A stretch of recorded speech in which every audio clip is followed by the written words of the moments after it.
네, 오늘 노장철학 제10강, 오늘은 76쪽 제5장 채도론. 그 채도라는 말, 뭐 득도, 채도 이렇게 쓰는데요. 도를 어떻게 알 수 있는가? 근데 이제 이게 그 서양철학에서 말하는 인식론하고는 달라요.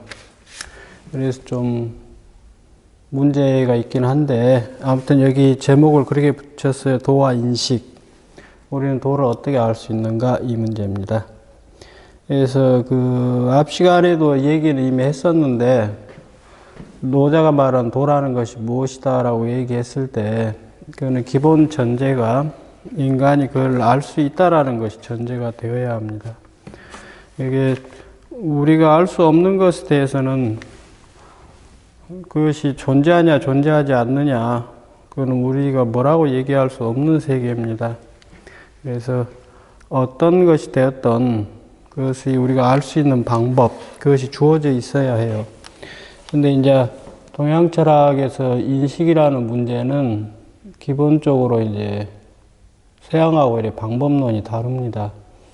그래서 우리가 일반적으로 이해하는 서양의 인식론이라는 것도 대충 한 300~400년 된 최근에 나온 이론이에요.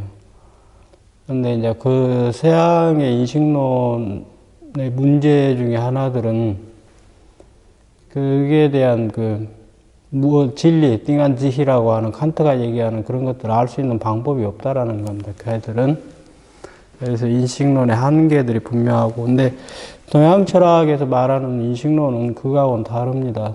그래서 기본적으로 앞에 얘기했던 이게 수양론 문제, 이거는 유불도가 똑같아요. 그래서 이제 그 송대 유학자들 중에 이제 리학가라고 하는 그 주의, 뭐 북송 오자에서부터 송나라 때 이제 남송 시대 때 이제 그 정명도, 정이천, 이정 선생 앞에 뭐 장제, 주돈이, 그 다음에 주의까지 쭉 얘기하는데, 이제 이제 리하고 심하고 이렇게 개념 차이는 조금씩 있는데, 결국은 제일 중요한 건 뭐냐면 이제 마음으로 이해하는 수밖에 없어요. 무엇을 안다라는 거. 근데 이 문제하고 이제 관련지어서 생각해 볼 게 좀 많아요. 문제들이 철학적으로는. 예를 들면 제일 대표적인 게 제가 가끔가다 그 수업과 관련돼서 얘기되면 물어보기도 해요. 여러 사람들한테. 그게 역사적 사실이냐 아니냐 뭐 그런 얘기도 있는데, 부처하고 누구죠? 가섭이하고 이렇게 이심전심했다고 그러죠. 마음으로 마음을 전했다라고 하는 거. 부처가 연꽃을 이렇게 들었더니 가섭이 미소로서 대답했다 그러잖아요. 그래서 마음이 통했다는데, 우리는 통한 걸 어떻게 알 수 있는가, 이런 문제. 왜 이 얘기를 하냐면, 수양론, 동양철학에서 수양론에서 얘기하는 진리를 체득한다라고 하는 문제가 애매모호해요. 우리에게 현대인들한테 특히 중요한 거는 이렇게 객관적으로 이렇게 증명되는 것들을 강조하는데, 마음의 세계만큼은 현대 과학도 마찬가지고, 그 사람의 마음이 A라는 어떤 대상을 이해했냐, 이해하지 못했는가, 제3자가 알 수 있는 방법이 현재 주어져 있지 않습니다. 그래서 좀 철학적 논리적으로는 좀 문제가 있다라는 거 우선 전제로 하고, 그냥 이 사람들이 어떤 논리로 얘기하는가만 우선 이해해 보면 되겠습니다. 그래서 제1절 도와 인식에서 도와 인간의 감각 사유 이렇게 되어 있는데, 그 인식의 문제는 기본적으로 첫째가 감각입니다. 그 다음에 사유예요. 그래서 방금 얘기한 것처럼 우리가 무엇이 있다라고 이렇게 이해한다라는 것은 어찌 되었든지 간에 우리의 오감을 통해서 대상을 보든지 만지든지 소리로 듣든지 하는 그런 감각에서 출발합니다. 이건 부정할 수 없을 거예요. 그래서 만약에 인간에게 감각이 없다라고 하면 존재한다라는 것도 무의미합니다. 그래서 이 세계, 이것도 사실 문제점이 많은데, 논점들도 여러 가지고, 철학은 그래도 복잡해요. 어쨌든 단순하게 얘기하면, 존재한다라는 것의 출발점은 아무튼 감각이에요. 칸트도 그런 얘기 하잖아요. 순수이성에서. 모든 것이 경험으로부터 출발하지만, 모든 것이 경험에서 나오는 거 아니다라는 거. 그것은 감각이 기본적으로 출발한다는 건 당연한 거예요. 그리고 이 감각을 새롭게 종합해내는 것이 뭐냐면 사유예요. 그래서 그 칸트 유명한 말 있잖아요. 3 플러스 4는 7이다 했을 때 3하고 플러스하고 4 안에는 7이라는 개념이 없어요. 이게 이제 종합 판단들 아닙니까? 근데 이게 어떻게 가능한가 이런 논쟁들 하는데 복잡하게 생각할 거 없이 인간은 감각하고 뭔가 경험하고 보고 이렇게 느끼고 꽃 얘기했잖아요. 꽃을 보면 예쁘다 이렇게 느끼는 거. 그러면 그걸 보고서 이제 꽃을 사유하고 꽃이 어떻게 돼 있고 어떤 색깔이고 어떤 모습이다 이런 것들 사유하잖아요. 그리고 거기에다가 추상적인 의미도 집어넣기도 하고. 그러나 우리가 말하는 도라는 것은 감각이 안 돼요. 감각이 안 되기 때문에 사유도 불가능합니다. 감각하고 사유하는 것은 초월해 있어요, 기본적으로. 여기 그래서 76쪽 보시면 인간의 인식활동 경험에 출발하는데 경험적 인식에서 인식 주체와 인식 대상을 구별하고 또 인식 주체는 대상을 무엇이라 규정한다 그러죠. 사람이 이렇게 무엇인가 대상을 뭐 저건 꽃이다라고 이렇게 보는 거예요. 근데 그 꽃이라고 이렇게 보는 인식 주체와 인식 대상이 이렇게 구분되어야만 인식의 출발이 가능해요. 만약에 모든 것들이 하나로 통일되어 있다면 그것을 인식한다라는 것은 불가능합니다. 근데 도라는 것도 마찬가지예요. 온 전체를 설명하는 것이 도라는 개념인데 이것은 부분으로 나눠지지 않는 것들입니다. 이게 감각으로 인식할 수도 없고 사유로서도 이렇게 파악할 수가 없는 것들이에요. 여기 76쪽에서 지금 사과를 예로 들어서 이렇게 쭉 설명해 놨는데 경험하는 방식이에요. 그래서 경험 이것과 저것, 인식 주체, 인식 대상과 이렇게 구분 짓고 하는 거. 그 다음에 인식 대상은 뭐예요? 이것과 저것을 비교할 수 있을 때만 가능해요. 만약에 온 우주가 그냥 사과 하나예요. 그럼 인식 못 합니다. 그럼 불가능해요. 경험되지 않는 것들이니까. 그래서 우리는 대상들을 이것과 저것을 구분하고, 우선 첫째는 주체하고 대상을 구분하고, 그 다음에 대상과 대상을 또 구분하는 겁니다. 그래서 이것과 저것이 구별되기 때문에 저것은 무엇이다라고 이렇게 명칭을 부여할 수 있어요. 그러면 이건 뭐냐면, 그 앞장에서 나왔던 노자 1장의 얘기, 유욕함으로써 차별상을 본다라는 그 모습이에요. 차별되어 있는 모습을 이렇게 보게 됩니다. 그래서 감각을 하고 나면 그 다음에 이제 사유를 통해서 인식하는데 여기 77쪽 중간에 보시면 보래도 볼 수 없고 들으래 들을 수 없고 잡으래 잡을 수 없다 이렇게 돼 있어요. 이게 기본적으로 이게 감가가 안 된다라는 거예요. 여기서 시각, 청각, 촉각에 해당될 텐데 그런 경험 대상이 아니니까 도는 이게 상식적인 얘기예요. 도라는 것은 무슨 대상이 아니니까 경험할 수가 없는 건 사실입니다. 그러면 생각을 통해서 이해할 수 있는가? 그것도 불가능하다라는 거예요.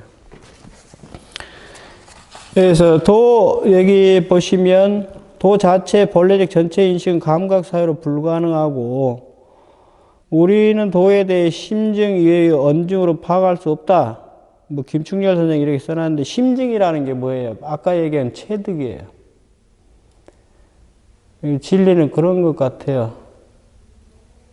전번에 얘기했던 거. 온 우주가 나예요. 자타불이라는 세계. 그리고 스님들 흔히 그런 얘기 하잖아요. 바다가 이렇게 물이 출렁출렁 할 때 파도가 있는 거. 그래서 그 본래의 세계를 바다로 설명하고 파도 출렁거리는 것을 물결로 얘기하는데 그 물결과 바다라는 건 같아요. 그 이해가 돼요. 자타불이 세계라는 거. 과거, 현재, 미래도 없어요. 오직 지금 이 순간뿐이에요. 세계에 존재하는 것들은. 그리고 나는 우주하고 똑같고, 그리고 죽음은 없어요. 인간에게. 모든 존재하는 것들은. 이 몸은 사라지죠. 근데 이걸 어떻게 경험하고 사유로 이해할 수 있어요? 그는 여기 심증이라고 표현한 건 체득하는 수밖에 없습니다. 그러면 또 질문할 수는 있어요. 당신이 그렇게 자타불이다라고 하는 것, 부처가 이해했다라는 것, 그것이 맞는지 틀린지를 또 어떻게 알 수 있는가, 우리가 어떻게 논증할 수 있는가, 이렇게 얘기할 수도 있어요. 철학적으로는. 근데 그건 이제 따지면 좀 머리가 아픕니다. 얘기할 것도 많아지고. 그러나 여기서 여러분들은 단순하게 그냥 우선 생각해 보세요. 여기 이제 박리무 선생도 그렇게 존재에 대해서 이렇게 도하면 이게 무잖아요. 유라고 하는 것들은 차별되는 모습들이 이렇게 드러날 때 유예요. 예, 감각되는 것들은. 근데 차별되지 않는 전체상으로 보면 마치 무같이 느껴져요. 없는 것처럼. 근데 없는 건 아니에요. 그게 그리고 실제의 모습이기도 하고. 그래서 존재가 전혀 딴 것과 구별되지 않고 그 자체 여러 다른 면이 구별되지 않을 때 그 존재는 마치 무와 동일한 성격을 띠게 된다. 이게 이제 김충렬, 박리무 선생의 설명인데, 언어로 표현되기 이전에 존재를 알고 개념 없이 그리고 언어 없이 존재와 직접 접촉한다. 이게, 거기에는 그 본래의 모습은 거기다 뭐 이름을 붙이고 무엇이다라고 판별하고 이렇게 하기 이전의 세계예요. 그래서 거기에는 선악도 없고 좋고 나쁨도 없고 하는 세계입니다. 그래서 언어에 대한 비판, 불신, 비판, 지적 요구를 거부한다 이렇게 써놨는데 이게 자꾸 이렇게 개념으로 분석하고 들어가면서 설명해서 우리가 지금 수업 시간에 도 얘기하잖아요. 도는 무엇이다 무엇이다 이렇게 설명하는데 그건 아는 거 아니에요. 그거는 공부 방법론에서 제일 수준 낮은 방법이에요. 지금 이게 하는 거는 방편입니다. 다 공부라는 것은. 그래서 그 방편적인 방법을 통해서 직접적으로 그것을 체득에 들어가지 않으면 공부는 무의미해요. 그냥 평생 수십 년간 논문 쓰고 책 쓰고 해도 말장난하고 끝나버려요, 공부. 요즘 그런 사람들 많죠? 말장난 같은 글로 공부하는 사람들.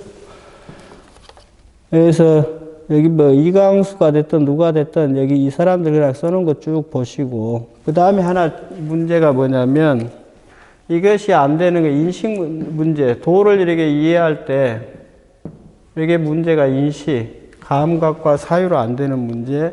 그 다음에 인간이 만들어 놓은 것 중에 하나가 이제 언어입니다. 언어라는 것은 어떤 걸 설명하기 위해서 가장 훌륭한 발명품이에요. 인간이 만든 것 중에 자기를 표현할 때. 근데 언어라는 것도 결국은 출발점이 어디겠어요? 경험입니다. 경험된 자연물들에 대해서 이렇게 복신이 뭐 있죠? 팔괘 만들고 뭐 문자 만들고 하는 거, 육서 만들고, 근데 다 경험에 출발해요. 그러다 보니까 우리가 감각하는 경험된 세계를 이해하는 방식의 언어가 발달했어요. 그리고 여기서부터 이렇게 추상화됩니다. 언어가 뒤에 발전하면서 추상화돼요.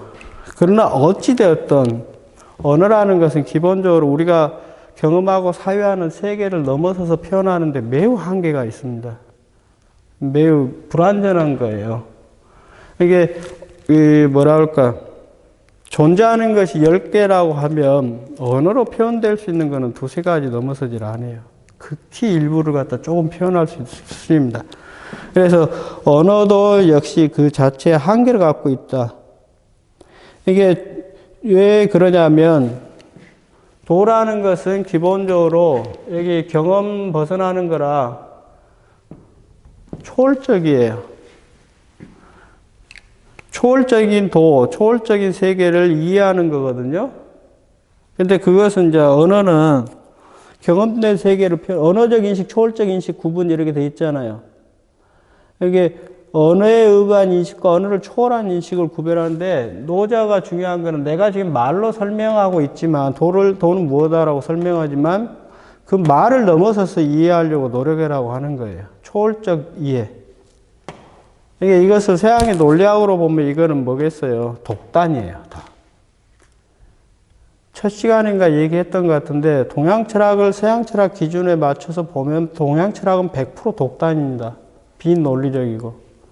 근데 그거는 뭐냐면 서양과 이렇게 동양이 흘러온 그 역사가 다르기 때문에 그래요. 근데 이제 지금은 서양이 지배니까 서양 사람들이 하는 그런 논리 갖고 지금 대학에서도 철학을 하는데 이런 식으로 철학하면 안 돼요.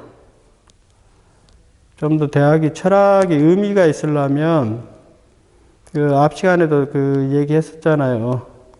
배운 것 같이 행동해야 하는 게 중요하다라고 얘기했는데 대학에서 마음 공부하는 공부를 해야 돼요. 그 공부가 안 되면 철학 의미 없어요. 논문에도 아무리 잘난 글 써봤자 그런 글 아무 힘도 없습니다. 그런 글들은. 그래서 언어적 대상에 대한 거 지금 79쪽부터 상명과 그 1장 내용을 다시 써놨어요. 이게 중요한 거는 뭐냐면 말할 수 없는 것을 말을 통해서 방편적으로 지금 설명하고 있으니까 말에 붙잡히지 말고 뜻을 이해하라는 거예요. 그 성철 스님 하는 얘기 있잖아요. 손가락으로 달을 가리킨다고. 팔만대장경 그 중에 부처가 하지도 않은 구라도 많아요. 근데 팔만대장경이 말하고자 하는 달로 표현되는 것, 팔만대장경은 손가락에 불과합니다. 그 손가락으로 달을 가리키면 달을 보면 돼요. 달을 알고 나면 팔만대장경 몰라도 아무 상관없어요. 그 유명한 그 있잖아요. 장자에 통발로 물고기를 잡는 게 목적이에요. 그러면 물고기를 잡고 나면 통발은 버려버려야 돼요. 배를 타고 육지에 도달했으면 배를 버려버려야 한다고요. 근데 사람들은 뭐예요? 이미 육지에 왔는데 배를 끌고 다니고 있는 거예요. 그거는 말에 붙잡혀 있는 거예요. 그럴싸한 말들, 그럴싸한 글들 써놓은 거. 그래서 여기 노자도 그렇게 썼잖아요. 나는 그 이름 알지 못한다. 도를 도라고 이름한 것은 그냥 임시적으로 방편적으로 그렇게 쓰는 거고 그 이름은 없어요. 그러나 인간은 언어를 통해서 이렇게 표현하는 수밖에 없거든요. 제일 좋은 방법이 그거니까. 근데 그게 한계가 있으니까 그래서 도다 이렇게 임시로 쓴 거다. 그래서 감각, 인식, 그 다음에 언어 이런 걸 통해서 이해할 수 있는 세계는 아니다라는 거예요. 도는 항상 이름이 없다. 도상 무명 그렇게 돼 있잖아요. 그래서 언어로 표현하는 거 불가능하다. 그쪽이 이제 80쪽 쭉 보시면 돼요. 뭐 메타 언어가 어쩌고 저쩌고 써놓은데 메타 언어고 나발이고 하네. 제일 중요한 거는 체험으로 이해하냐 못하냐 이게 하나예요. 딱 하나. 자기 온 삶을 통해서 체득하지 못하면 노장 철학을 수백 년 동안 공부해도 아무 쓸모 없습니다. 팔만대장경을 다 외워도 아무 쓸모 없어요. 부처가 하고자 하는 뜻을 이해하지 못하면. 깨닫지 못하면은 팔만대장경 줄줄줄 외워도 그건 헛공부예요.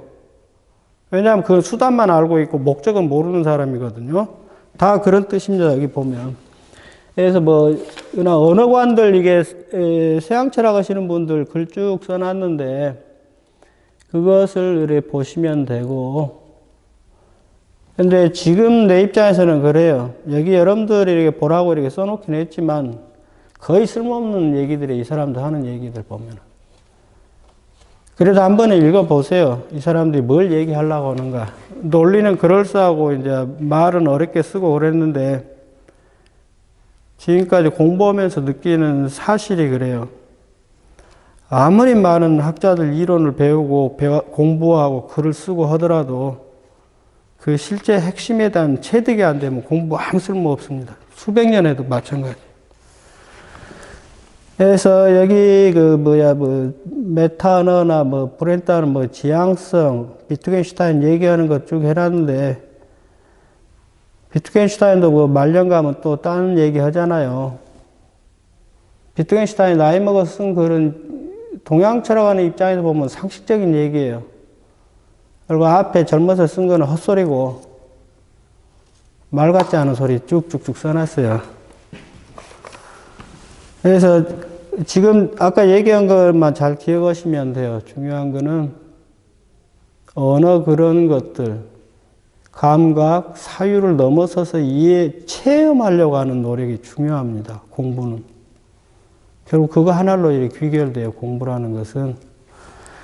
그래서 오늘은 기본적으로 제 1절 부분, 여기 제도론에서 1절 인식, 사유, 경험하는 거, 언어가 관계되는 것들을 간단하게 소개했습니다. 다음 시간에는 84쪽 부분, 제 2절 부분 이어서 하도록 하겠습니다.